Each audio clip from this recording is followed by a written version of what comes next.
Morning mga boss, mga idol. So ito yung ibon na ipinamigay natin. So binigay natin to sa isang bata.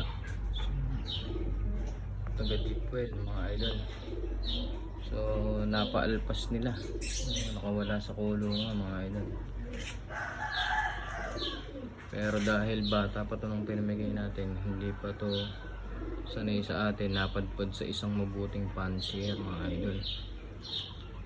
So yung fancier na yun ay sinintong picture sa GC namin. Tatanong ko sino yung may-ari. So dahil hindi makuha nung wala sigurong oras yung ama nung batang pinagbigyan natin, tayo na yung kumuha. At nakakahiya naman dun sa nagbabalik kung siya pa yung magdadala mga idol. So big shout out nga pala kay Sir Christian Ledesma. Salamat idol. At maibabalik ko na din ito sa may pinagbigyan kong bata. So yun mga idol.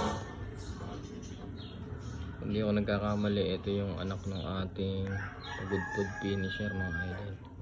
Grizzle din yun.